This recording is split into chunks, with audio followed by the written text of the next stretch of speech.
The night sky over New Horizon erupted in a blaze of searing light, transforming the peaceful colony into a hellscape of chaos and destruction. The first plasma barrage slammed into the eastern quadrant, vaporizing the atmospheric shields and igniting the air itself. Colonists, rudely awakened from their sleep, stumbled out of their dwellings in various states of undress, confusion etched on their faces as they gazed at the inferno consuming their homes. Captain Ethan Garner, head of colony security, was jolted awake by the thunderous impacts. He sprinted to the command center, his mind racing to process the unthinkable. They were under attack. As he burst through the doors, the scene before him was one of pandemonium. Junior officers scrambled between holographic displays, their faces ghostly in the flickering emergency lights. "Status report now!" Garner barked, his voice cutting through the cacophony. Lieutenant Olivia Tran, her usual composed demeanor shattered, turned to face him. "Sir, we're registering multiple impacts across the eastern sector. Shields are down, and we've lost contact with outposts 3 through 7. It's not good, sir." Garner's jaw clenched as he surveyed the tactical display. The colony's defenses, designed to ward off asteroid impacts and solar flares, were woefully inadequate against this onslaught. Any visual on the attackers? Before Tran could respond, the floor beneath them shuddered as another volley struck home. Klaxons wailed, their urgent cry mixing with the screams echoing from the streets outside. "Incoming transmission from Dr. Cassandra Hartley at the observatory," a communications officer called out. A hologram flickered to life, revealing the disheveled face of the colony's chief astronomer. "Captain, you need to see this," she said, her voice trembling. The image shifted, showing a massive object descending through the atmosphere. Its surface writhed with strange, organic-looking protrusions, defying any known ship design. "What in God's name is that?" Garner whispered, a chill running down his spine. The alien vessel, for it could be nothing else, disgorged smaller craft that streaked towards the colony. Their trajectory was unmistakable. They were coming in for a landing. "All personnel, battle stations," Garner commanded, snapping out of his momentary shock. "Tran, get our people to the emergency shelters. Cortez, I want every combat-capable colonist armed and at the perimeter yesterday." As the command center erupted into frenzied activity, Garner's mind raced. The colony's arsenal was limited, mostly mining equipment and a few old-model pulse rifles for wildlife control. They were drastically outgunned, but they had no choice. They had to fight. Outside, the streets had become a maelstrom of terror and confusion. Families huddled together, children wailing as their parents tried to shield them from the horrors unfolding around them. The colony's medical staff, led by Dr. Sophia Patel, worked feverishly to treat the wounded, setting up makeshift triage centers in the shadow of burning buildings. At the perimeter, a ragtag group of colonists assembled, clutching whatever weapons they could find.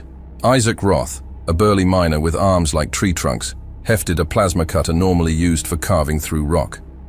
Beside him, Layla Khoury, an environmental engineer, gripped a hastily modified atmospheric sampler, its sensors recalibrated to detect alien biosignatures. The first of the alien craft touched down, its hull splitting open like some nightmarish flower.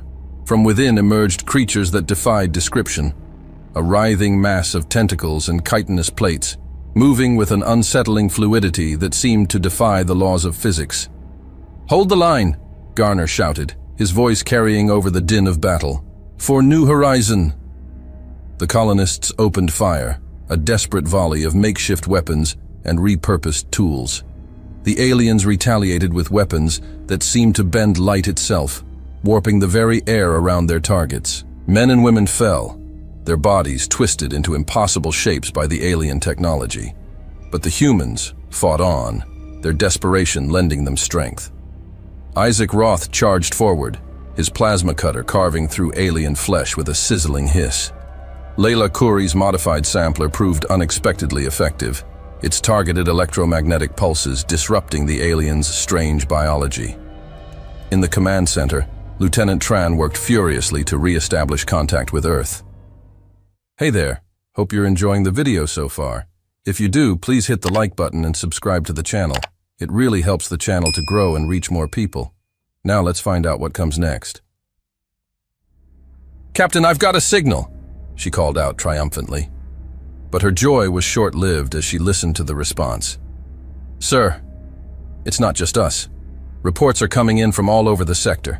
This is a full-scale invasion." Garner felt the weight of responsibility settle heavily on his shoulders. They were on their own, at least for now. "Keep trying," he ordered, "and get me aligned to the other colonies in the system. If we're going to survive this, we need to work together." As the battle raged on, Dr. Cassandra Hartley made a startling discovery. "Captain, I'm detecting unusual energy readings from the alien ship," she reported. It's like nothing I've ever seen before. The ship itself seems to be alive, generating its own gravitational field." This information sparked an idea in Garner's tactically oriented mind. "If the ship's alive, maybe we can hurt it," he mused. "Tran, get me everything we have on terraforming equipment. We might not have weapons, but we've got tools that can reshape planets. Let's see how these bastards like a taste of their own medicine." As the colonists fought a desperate holding action at the perimeter, a plan began to take shape. They would use the colony's atmospheric processors, massive machines designed to alter planetary climates, as improvised weapons. By recalibrating the devices to generate focused gravitational pulses, they might be able to disrupt the alien ship's internal systems. The plan was risky, bordering on suicidal. It would require a team to infiltrate the alien-held territory and reach the main processor complex. But it was their only chance. Garner assembled a strike team. Himself, Isaac Roth for muscle, Layla Khoury for her technical expertise, and Dr. Sophia Patel, whose medical knowledge might prove crucial in understanding the alien physiology. As they prepared to embark on their desperate mission, Garner addressed the colony one last time. "People of New Horizon," he began, his voice carrying over the emergency broadcast system. "We face an enemy, unlike any humanity has encountered before. But we are not helpless. We are the pioneers of the stars, the ones who dared to make a home in the harshest environments imaginable. We've faced solar storms, asteroid impacts, and atmospheric toxins. We've survived it all, and we'll survive this too." His words seemed to ignite a fire in the colonists.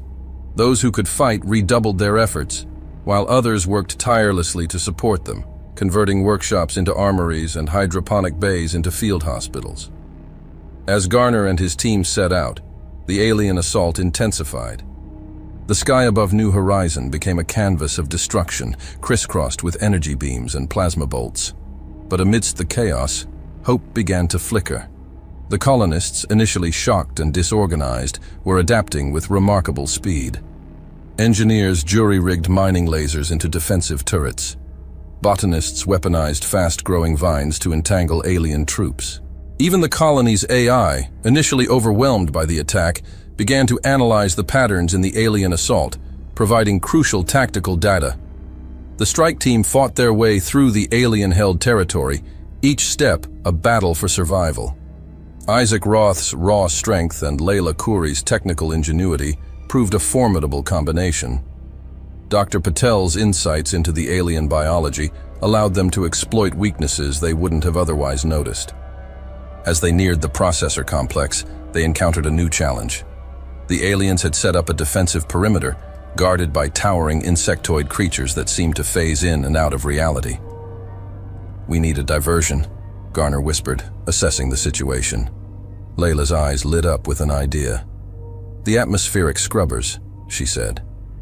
"If we overload them, we can create a localized storm. It might disorient them long enough for us to slip through." The plan worked, but at a cost. As they made their final push towards the complex, an alien energy blast caught Isaac in the chest. He fell, his massive frame crumpling to the ground. "Go!" he roared through gritted teeth. "I'll hold them off."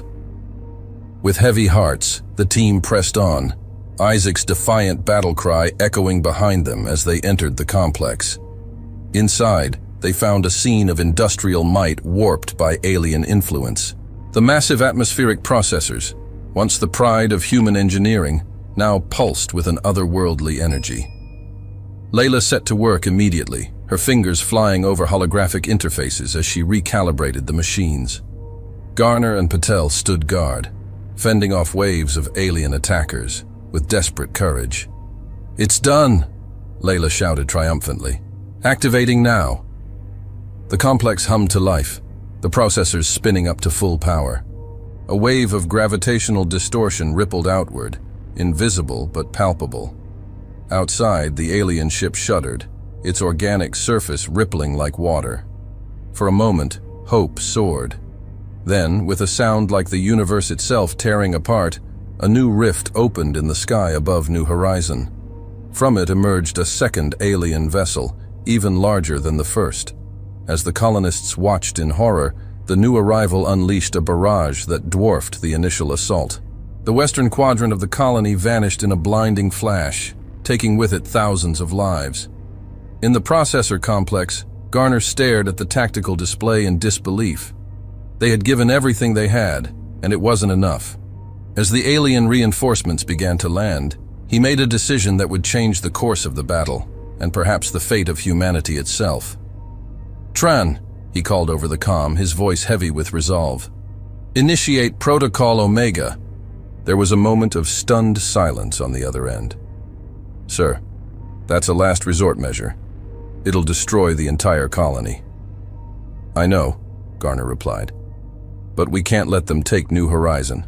We can't let them learn from our technology, our databases.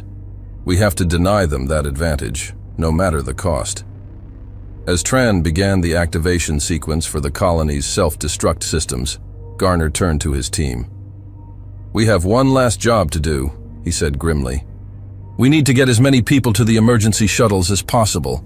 We're evacuating New Horizon." The evacuation order echoed through the remnants of New Horizon, a desperate call amidst the chaos of destruction. Captain Garner and his team raced against time, their bodies aching from the grueling battle, but their spirits unbroken. As they emerged from the processor complex, they witnessed a scene of both horror and hope. The colony's remaining defenders had rallied, forming a protective cordon around the emergency shuttles. Dr.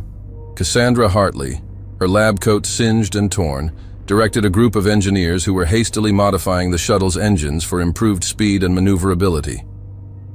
"We've got maybe 20 minutes before those bastards regroup," Garner shouted over the din of battle and evacuation. "Make every second count." The evacuation itself became a brutal triage. There weren't enough shuttles for everyone. Families were torn apart as parents made heart-wrenching decisions to send their children to safety while staying behind to buy them time. The air was thick with smoke, screams, and the acrid smell of burning polymers. Amidst the chaos, unlikely leaders emerged. Layla Khoury, her face streaked with grime and determination, took charge of organizing the evacuation priorities. Her quick thinking and unflappable demeanor kept the process from descending into total anarchy. "Children and essential personnel first," she ordered, her voice carrying an authority that brooked no argument. "If you can fight, you stay. We need every able body to hold the line." As the first shuttles began to lift off, the aliens launched a renewed assault. Their biomechanical monstrosities scuttled across the ruined landscape, their weapons carving swathes of destruction through the defenders' ranks. It was in this moment of desperation that the true ingenuity of humanity shone through. Dr. Patel, working feverishly with a team of medics and engineers, had made a breakthrough. Using data gathered from their encounters with the aliens, she had developed a crude but effective countermeasure. "Their nervous systems are vulnerable to specific electromagnetic frequencies," she explained rapidly to Garner. "We can use our communication arrays to broadcast a disruptive signal. It won't stop them, but it'll slow them down." Garner didn't hesitate. "Do it," he ordered, then turned to address the remaining colonists. "Everyone with combat experience, form up on me. The rest of you, get those shuttles loaded and in the air." As Dr. Patel's team repurposed the colony's communication infrastructure into an improvised weapon, the defenders prepared for their last stand. They were a motley crew: miners, farmers, scientists, and administrators, now transformed into the final bulwark against an implacable foe. The electromagnetic pulse rippled out across the battlefield. The effect was immediate and dramatic. The alien forces stumbled, their coordinated assault faltering as their biomechanical systems were disrupted. For a brief, glorious moment, the tide of battle shifted. Seizing the opportunity, the human defenders launched a counterattack. Isaac Roth, miraculously still alive despite his grievous wounds, led the charge. His plasma cutter, now modified to emit the disruptive frequency, carved through the alien ranks with terrifying efficiency. "Come on, you ugly bastards!" he roared, his voice a battle cry that inspired those around him. "This is our home, and you're not welcome." For the first time since the invasion began, the colonists tasted victory. They pushed the aliens back, reclaiming ground that had seemed hopelessly lost. Each meter gained was paid for in blood and sacrifice, but they refused to yield. As the battle raged, tensions began to simmer beneath the surface of the human resistance. Different factions emerged, each with their own ideas on how to ensure survival. Dr. Hartley and a group of scientists argued for preserving as much of their research and technology as possible. "Our knowledge is humanity's best hope for understanding and defeating these creatures," she insisted. In contrast, a faction led by Security Officer Cortez advocated for a more aggressive stance. "We need to take the fight to them," he argued. "Use the shuttles as makeshift bombers. Hit their ship before it can launch another attack." Garner found himself caught in the middle, trying to balance the competing priorities of evacuation, defense, and gathering crucial intelligence. Every decision carried the weight of lives, and the pressure was immense. As the evacuation continued, a new threat emerged. The aliens, adapting to the electromagnetic disruption, began to target the shuttles themselves. Their energy weapons lanced out, picking off the fleeing craft one by one. In a moment of desperate inspiration, Layla Khoury proposed a radical solution. "The terraforming shields," she said, her eyes alight with possibility. "We can reconfigure them to create a corridor of protection for the shuttles." The plan was audacious and risky. It would require diverting power from the colony's remaining defenses, leaving the ground forces even more vulnerable.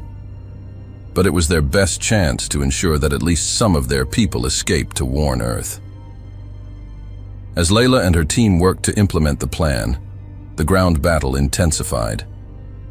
The aliens, seemingly enraged by the humans' continued resistance, pressed their attack with renewed vigor. The defensive line began to buckle under the onslaught. It was in this darkest moment that humanity's spirit truly shone. Colonists who had never held a weapon in their lives stood shoulder to shoulder with seasoned security personnel. They fought with whatever they had: repurposed tools, improvised explosives, even their bare hands. Dr. Patel, her medical supplies exhausted, picked up a fallen soldier's rifle and joined the fray. "I took an oath to preserve life," she said grimly, "and sometimes that means taking lives to save others." The battle became a brutal war of attrition. For every alien the defenders managed to fell, 2 more seemed to take its place. But still, they held the line, buying precious time for the evacuation to continue. Garner, coordinating the defense from a makeshift command post, received word that Layla's plan was ready. With a heavy heart, he gave the order to divert power to the terraforming shields. The effect was immediate and dramatic. A shimmering corridor of energy sprang into existence, creating a protected path for the shuttles to follow. But as the remaining power drained from the colony's defenses, the aliens surged forward. "Fall back to the inner perimeter," Garner ordered, his voice hoarse from shouting commands. "We hold them here, no matter the cost." The defenders retreated in good order, their discipline a testament to the leadership that had emerged in this crisis. They formed a final defensive ring around the last of the evacuation shuttles, determined to ensure that these final vessels escaped. As the battle reached its crescendo, a series of explosions rocked the alien ship. Cortez and his team had managed to jury-rig several mining charges into makeshift bombs, striking a blow against their tormentors. The alien assault faltered, if only for a moment. It was all the time the defenders needed. The last of the shuttles lifted off, carrying with them the hopes and dreams of New Horizon. Garner watched them go, a mixture of pride and sorrow etched on his face. He turned to the remaining defenders, their numbers now reduced to a mere handful. "It's time," he said simply. They understood. Protocol Omega was still in effect. They couldn't allow the aliens to claim New Horizon, to learn from human technology and potentially gain an advantage in the wider war that was sure to come. As the alien forces regrouped for a final push, Garner and his team made their way to the colony's reactor core. They worked quickly, overriding safety protocols and initiating a catastrophic overload. The ground began to shake as the reactor's containment field started to fail. The aliens, sensing the danger, began to retreat, their forces scrambling back towards their ship. In the reactor room, Garner looked at the faces of those who had chosen to stay behind with him. Isaac Roth, his massive frame leaning heavily against a console. Dr. Patel, her eyes filled with a mixture of fear and resolve. Layla Khoury, her fingers flying over the reactor controls as she ensured there would be no way to stop the overload. "It's been an honor," Garner said simply. As the reactor reached critical mass, the defenders of New Horizon stood tall, their faces illuminated by the growing light of their impending doom. They had fought against impossible odds, had shown the true mettle of humanity in the face of an overwhelming alien threat. The explosion, when it came, was visible from orbit. New Horizon vanished in a blinding flash, taking with it the alien ship and ground forces. The fleeing shuttles, protected by the last vestiges of the terraforming shields, raced towards the stars, carrying with them the survivors of humanity's first interstellar battle. As the light of the explosion faded, the true impact of what had transpired began to sink in. The survivors, crammed into the shuttles, mourned their lost home and fallen comrades. But amidst the grief, a steely resolve began to form. They had faced the unknown and survived. They had shown that humanity, even when outgunned and outnumbered, was a force to be reckoned with. And they carried with them knowledge of the alien threat, of their weaknesses, and of humanity's own strength. As the shuttles plotted a course for Earth, the survivors of New Horizon knew that this was not the end, but the beginning. The first battle in what would surely be a long and grueling war had been fought. And though the cost had been high, humanity had proven itself ready for the challenge. The stars stretched out before them, a canvas of infinite possibilities and unknown dangers. But wherever their journey took them next, the spirit of New Horizon, of resilience, ingenuity, and unyielding courage, would light their way. The remnants of New Horizon's population, crammed into the handful of escape shuttles, hurtled through the void of space. The initial shock of their narrow escape gradually gave way to a grim determination. These weren't just refugees. They were the vanguard of humanity's resistance against an alien threat that had shattered their lives and threatened their very existence. Lieutenant Olivia Tran, her uniform still stained with the grime of battle, took charge of the ragtag fleet. Her first priority was to establish a secure communication network between the shuttles, using frequency-hopping algorithms to avoid detection by any pursuing alien forces. "We can't go back to Earth," she announced over the newly established comms. "Not yet. We'd be leading the enemy straight to our homeworld." Dr. Cassandra Hartley, her eyes red-rimmed from exhaustion and grief, spoke up. "I agree. We need to regroup, gather intelligence, and find a way to strike back." The decision was made to set course for Proxima Station, a remote outpost on the edge of human-controlled space. It wasn't much, little more than a refueling depot and research facility, but it would provide a temporary haven and a base of operations. As the shuttles limped towards their destination, the survivors began to analyze the data they'd managed to salvage from New Horizon. Dr. Patel, working with a team of engineers and xenobiologists, pored over sensor readings and biological samples collected during the battle. "These aliens," she mused, her brow furrowed in concentration. "They're not just technologically advanced, they're integrated with their technology in a way we've never seen before." The discovery sent ripples of unease through the survivors. They weren't just facing an alien invasion. They were up against beings that blurred the line between organic and synthetic life. As Proxima Station grew larger in their view screens, Tran began to formulate a plan. "We can't match them in open combat," she said, addressing the assembled leaders. "But we don't have to. We'll hit them where they least expect it, using everything we've learned about their weaknesses." The plan was audacious, bordering on insane. Using Proxima Station as a base, they would launch a series of hit-and-run attacks on alien outposts and supply lines. Each raid would serve a dual purpose, gathering crucial intelligence while disrupting the enemy's operations. Layla Khoury, her engineering skills proving invaluable, set to work modifying the station's outdated defense systems. "If we can replicate the electromagnetic pulse that worked on New Horizon," she explained, her fingers flying over holographic interfaces, "we can use it as both a weapon and a shield." The first raid was a nerve-wracking affair. A small team, led by the indomitable Isaac Roth, used a captured alien shuttle to approach an enemy outpost on a nearby asteroid. As they neared their target, Layla activated the EMP device. The effect was immediate and dramatic. The alien defenses flickered and died, leaving the outpost vulnerable. Roth's team struck hard and fast, retrieving valuable data cores and samples of alien technology before disappearing back into the depths of space. As the raids continued, a pattern began to emerge. The aliens, for all their technological superiority, seemed to struggle with adapting to the humans' unpredictable guerrilla tactics. Each successful mission boosted morale and provided crucial pieces of the puzzle. Dr. E. Hartley made a breakthrough while analyzing the captured alien data cores. "They're not just invaders," she announced, her voice trembling with the weight of her discovery. "They're colonizers. They transform planets to suit their hybrid biology, turning entire worlds into extensions of their hive-like civilization." The revelation sent shockwaves through the human resistance. Earth wasn't just facing an invasion, it was in danger of being terraformed into an alien world, incompatible with human life. As the gravity of the situation sank in, tensions within the human camp began to rise.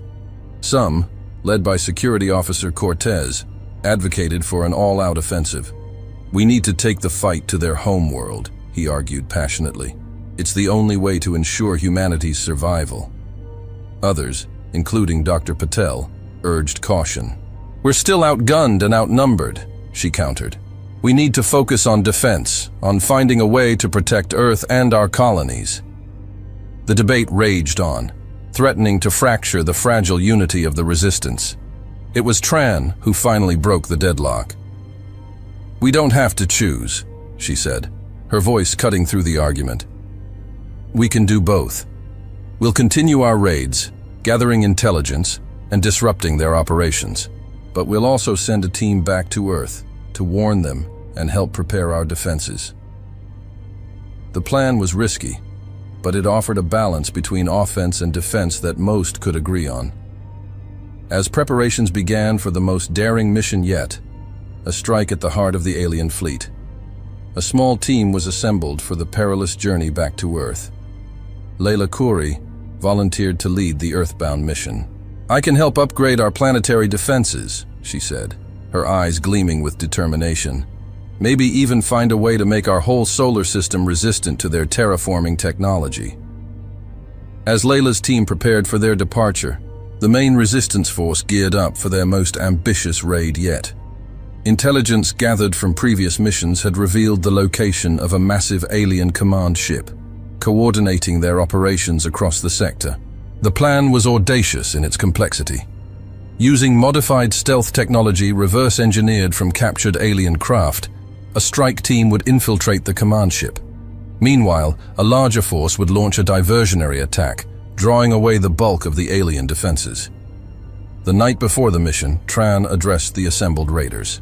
"What we do here," she said, her voice carrying across the crowded hangar bay, "will determine the fate of not just our species, but our entire way of life. We are the last, best hope for humanity, and we will not fail." As the resistance fleet moved into position, tension hung heavy in the recycled air of their ships.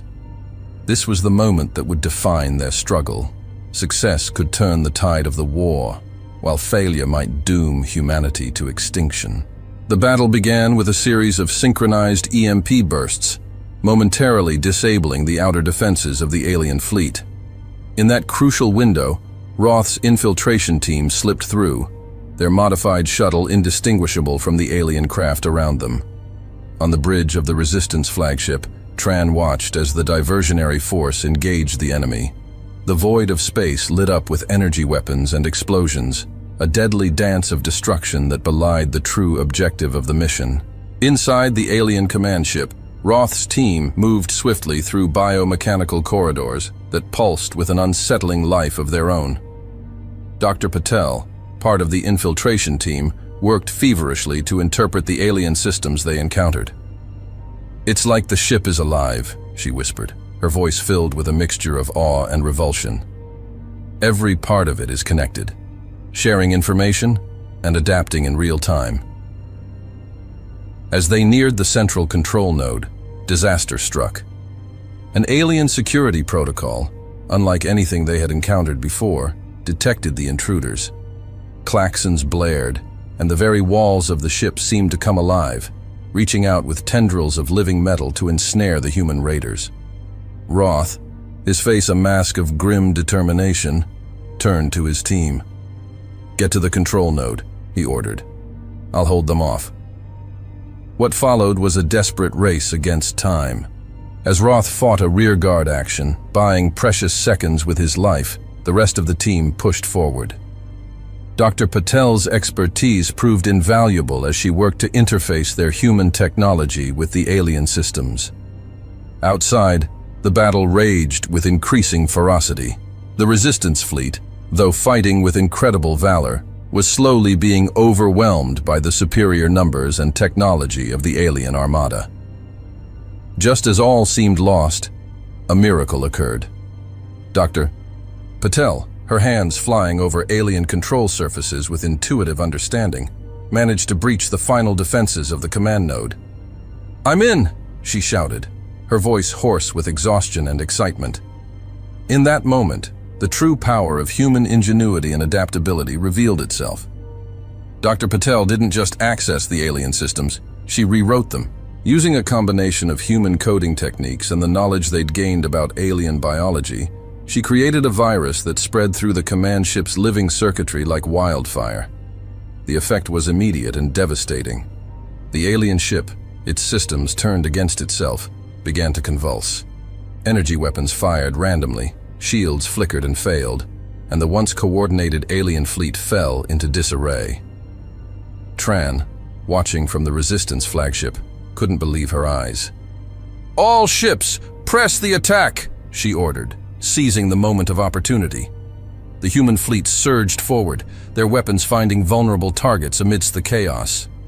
Alien ships, their command and control networks shattered, fell one by one to the human onslaught.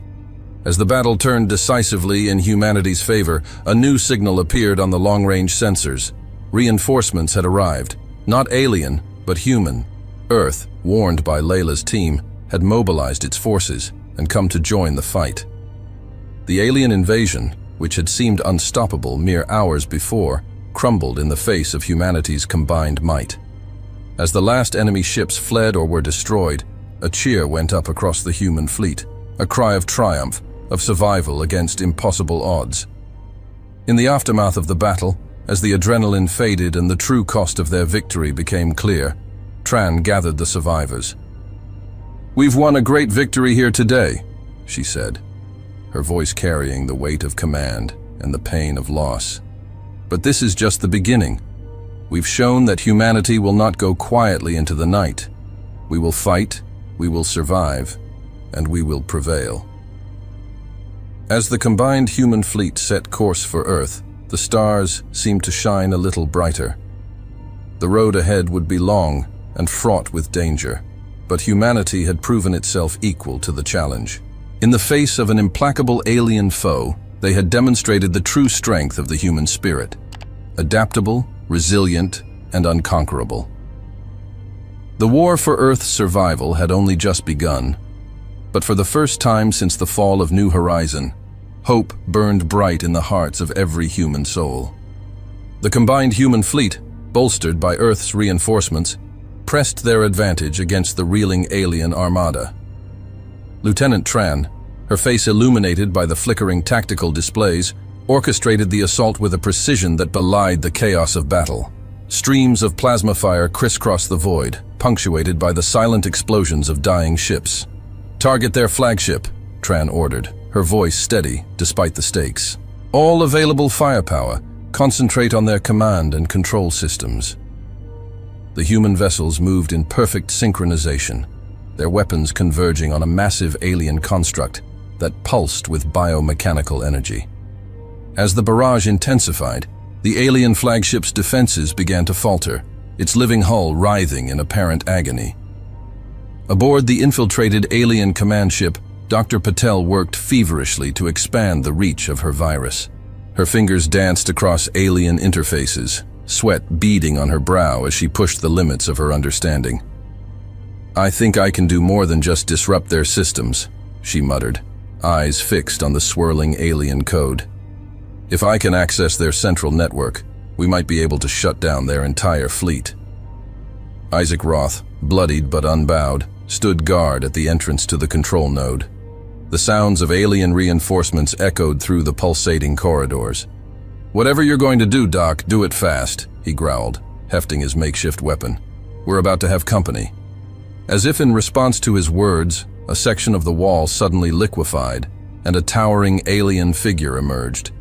It was unlike anything they had encountered before, a being of impossible angles and shimmering translucent flesh.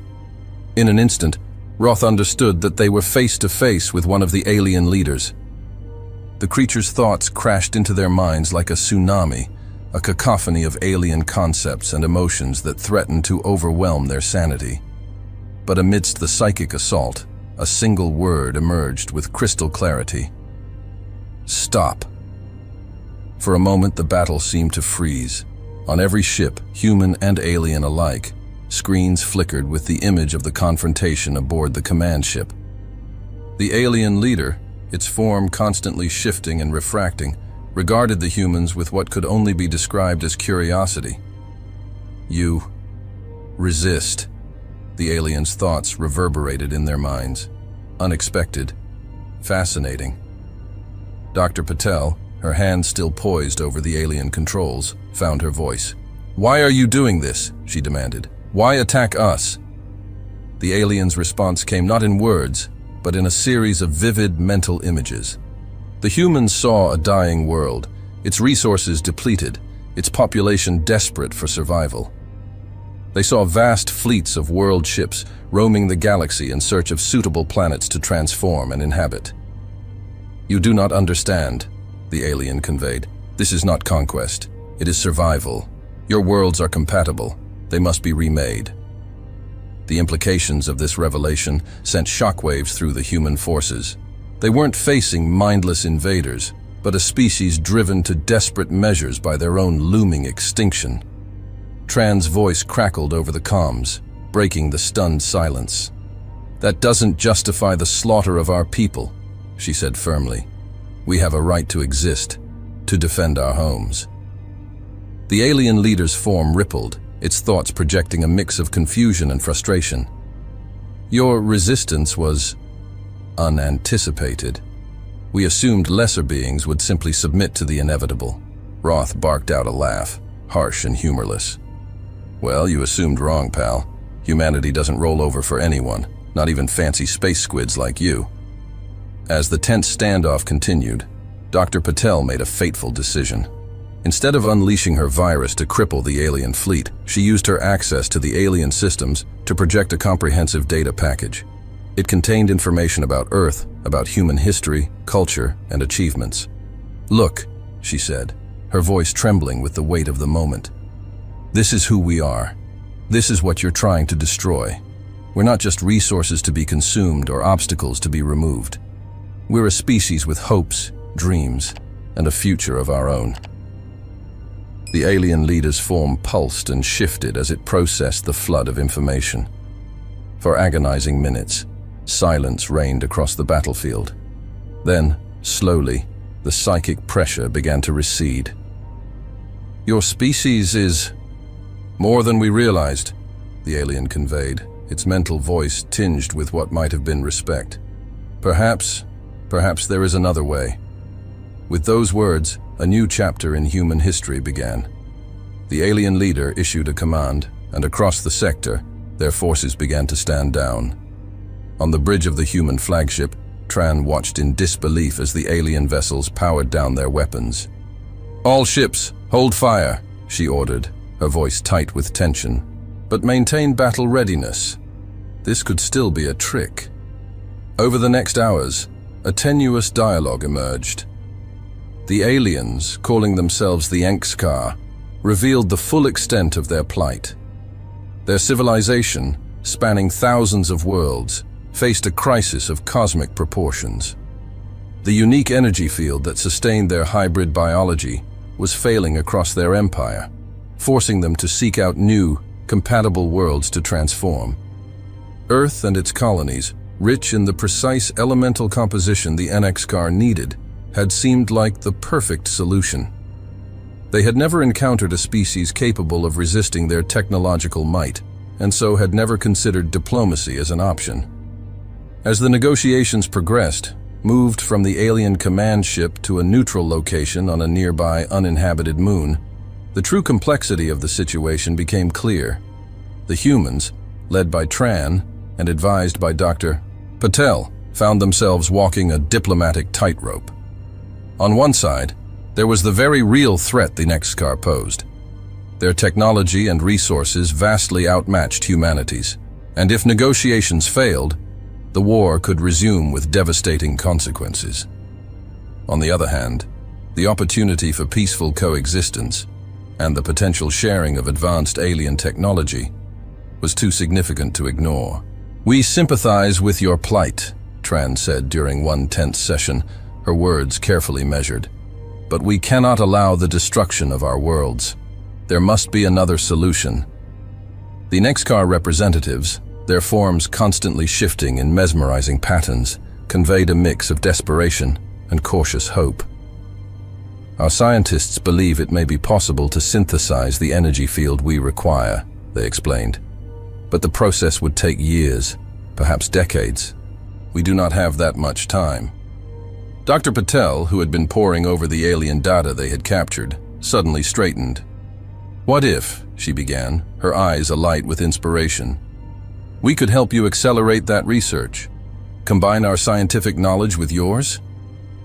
The idea sent ripples of excitement and trepidation through both delegations. The potential benefits were enormous, but so were the risks. Sharing advanced technology could backfire catastrophically if trust was broken on either side. As the negotiations stretched on, news of the alien threat and the potential for peace spread across human space. On Earth and the colonies, opinions were sharply divided. Some called for immediate military action, fearing that any delay would only give the aliens time to regroup. Others saw the opportunity for a diplomatic solution as a watershed moment in human history. Layla Khoury, monitoring the situation from Earth's newly reinforced defense grid, found herself caught in the middle of the debate. Her experiences on New Horizon had shown her the devastating power of the Enxkar, but also the potential for human ingenuity to overcome seemingly insurmountable odds. "We can't ignore the threat they pose," she argued in a high-level briefing with Earth's leaders. "But think of what we could learn from them. Their biomechanical technology, their faster-than-light travel capabilities. It could advance our civilization by centuries." Back at the negotiation site, a breakthrough finally came. The Enxkar, impressed by humanity's resilience and intrigued by the potential of collaboration, made an unprecedented offer. They would share a significant portion of their scientific knowledge, focusing on sustainable energy production and medical technology. In exchange, they sought permission to establish research outposts on uninhabited planets within human-controlled space. These outposts would be jointly operated, allowing both species to work together on solving the NXCAR's energy crisis while ensuring that human interests were protected. It was a proposal that offered hope for both civilizations, but also required a leap of faith that many found difficult to accept. As the human delegation debated the offer, tensions rose. Security Officer Cortez, still advocating for a more aggressive stance, argued passionately against accepting. "How can we trust them?" he demanded. "After everything they've done, all the lives they've taken." Tran, feeling the weight of command more heavily than ever, looked out at the assembled representatives of humanity. She saw the fear in their eyes, but also the hope. The potential for a future none of them had imagined possible mere days ago. "We can't change the past," she said slowly, her words carrying the gravity of the moment. "The lives lost at New Horizon and in this war will always be with us. But we have a chance here to prevent further bloodshed, to forge a path that could lead to unparalleled advancement for both our species." She paused, looking each member of the delegation in the eye. "It won't be easy. There will be challenges, setbacks, and moments where our resolve will be tested. But I believe this is a risk worth taking. We came to the stars to explore, to learn, to grow. This is our chance to do all of that and more." The room fell silent as the weight of the decision settled upon them. It was Dr. Patel who finally broke the silence, her voice soft but filled with conviction. "At New Horizon, we faced extinction. We survived because we adapted, because we refused to give up. Now we have a chance not just to survive, but to thrive, to be part of something greater than ourselves." One by one, the members of the delegation nodded their agreement. Even Cortez, though his expression remained skeptical, gave a grudging nod of assent. With the decision made, Tran turned back to the NXCAR representatives. Their alien forms seemed to pulse with anticipation as she approached. "On behalf of humanity," Tran said, her voice steady and clear, "we accept your proposal. Let this be the beginning of a new era of cooperation and mutual understanding between our species." As the words left her lips, Tran felt the magnitude of the moment. This wasn't just a diplomatic agreement, it was a turning point in human history. They had faced an alien threat that had nearly wiped them out, and instead of succumbing to fear and hatred, they had found a path to peace. The NXCAR's response came not in words, but in a wave of emotion that washed over the human delegation. Relief, gratitude, and a cautious optimism flowed between the two species, a wordless promise of the potential that lay ahead. As news of the agreement spread across human space, reactions were mixed. There were celebrations in some quarters, protests in others. The road ahead would be long and fraught with challenges.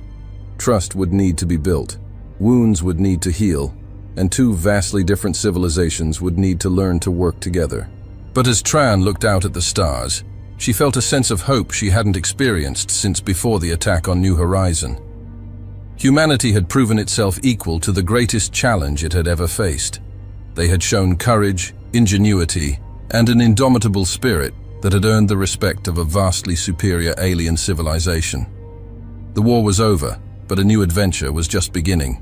As the human and NXCAR ships prepared to depart for Earth, where the details of their cooperation would be hammered out, Tran allowed herself a small smile.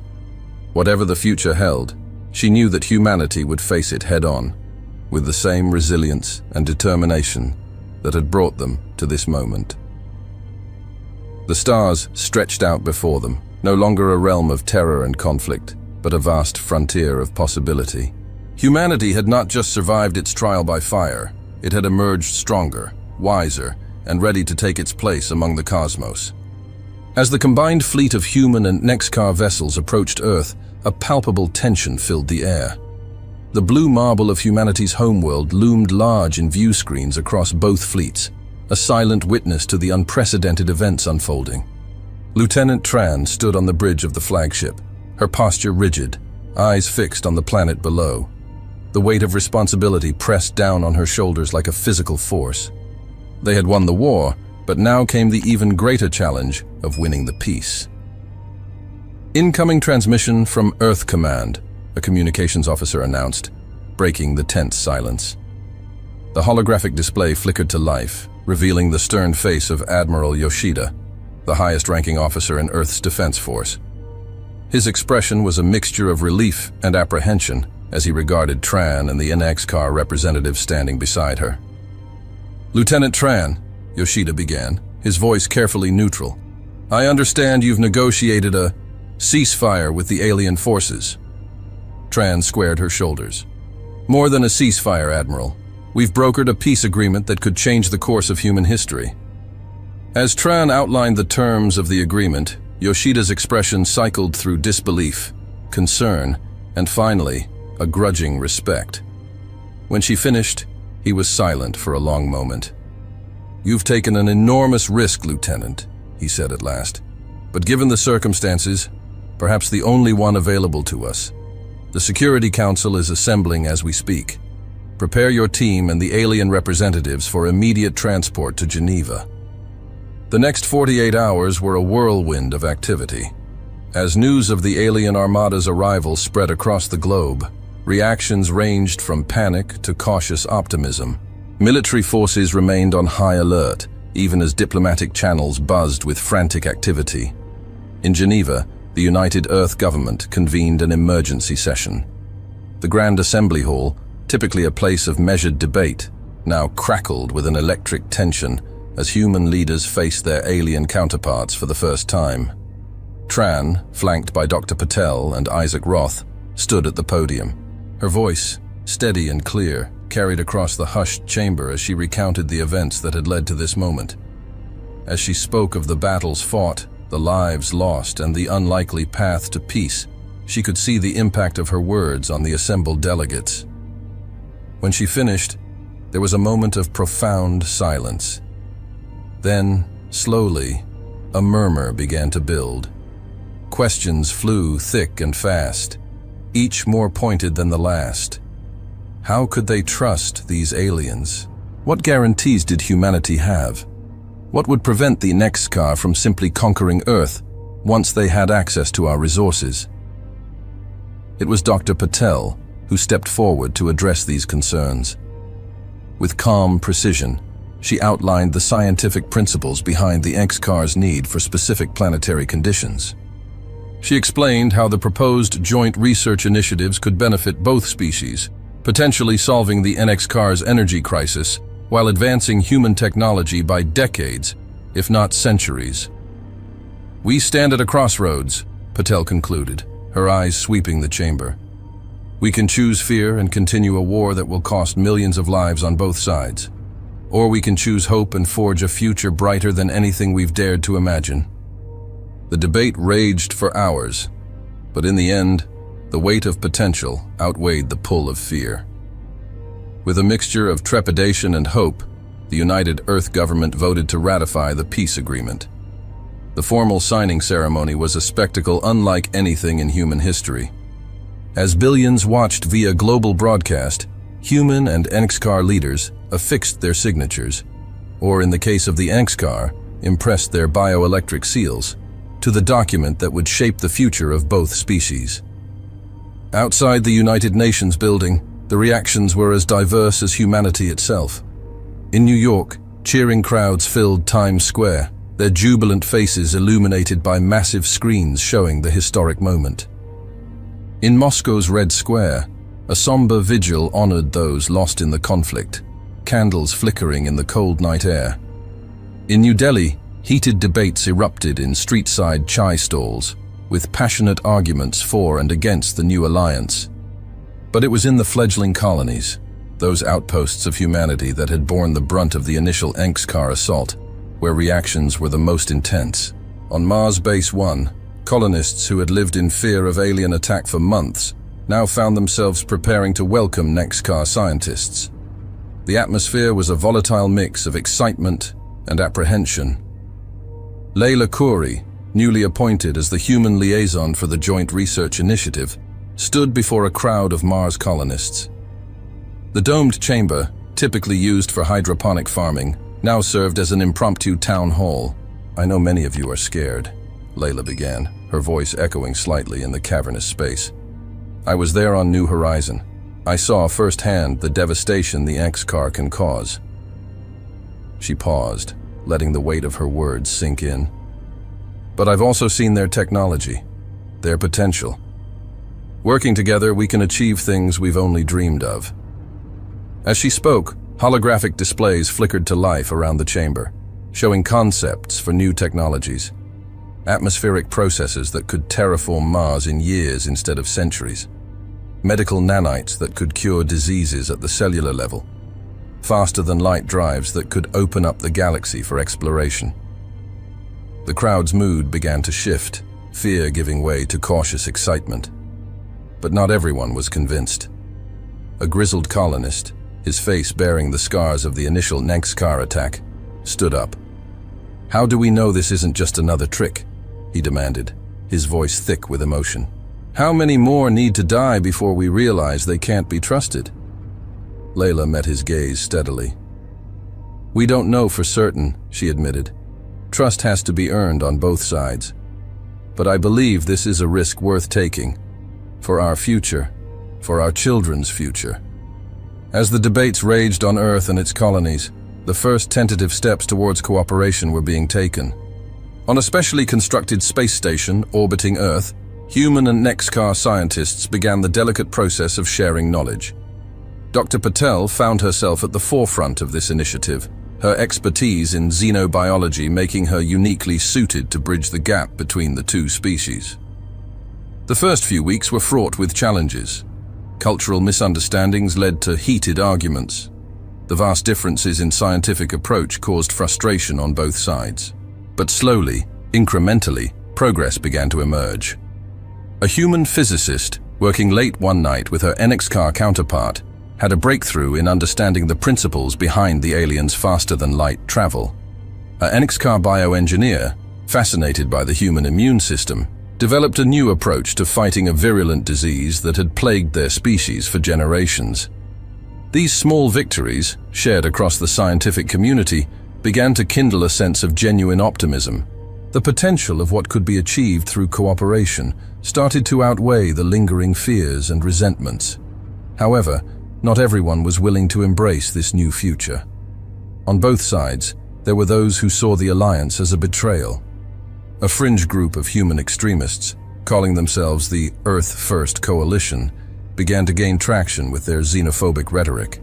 Similarly, among the X-Car, a faction emerged that believed cooperation with lesser beings was an affront to their species' superiority. These dissenting voices, though in the minority, posed a constant threat to the fragile peace. Security Officer Cortez, still harboring deep suspicions about the X-Car, found himself in the uncomfortable position of working to protect the very aliens he had once fought against. As head of security for the Joint Research Station, he had to constantly balance his personal feelings with his professional duty. One day, as Cortez was conducting a routine security sweep, he overheard a conversation between two X-Car scientists that made his blood run cold. They were discussing a failsafe in their shared technology, a hidden subroutine that could be activated to give the X-Car control over any systems developed jointly with humans. For a moment, all of Cortez's worst fears seemed confirmed. His hand instinctively moved to his weapon as he considered how to respond. But then he paused, remembering Tran's words about the importance of trust and diplomacy. Instead of confronting the X-Car directly, Cortez took his concerns to Dr. Patel. Together, they launched a discreet investigation involving both human and X-Car authorities. What they uncovered was not a grand conspiracy, but a misunderstanding born of linguistic and cultural differences. The failsafe was actually a security measure designed to prevent the technology from being misused by either species. When this was explained openly, it led to a renewed commitment to transparency on both sides. The incident, which could have derailed the entire alliance, instead became a catalyst for deeper understanding and cooperation. As the months passed, the fruits of the human NXCar alliance began to manifest in tangible ways. The first joint colony was established on a previously uninhabitable world, showcasing the combined power of human adaptability and NXCar terraforming technology. Advances in medical science led to cures for diseases long thought incurable. The global economy experienced a boom as new industries sprung up around alien-human hybrid technologies. And perhaps most significantly, a new generation began to grow up seeing the NXCar not as invaders, but as partners in humanity's cosmic journey. But challenges remained. Cultural integration proved to be an ongoing struggle, with misunderstandings and conflicts arising as humans, and NXCar attempted to live and work side by side.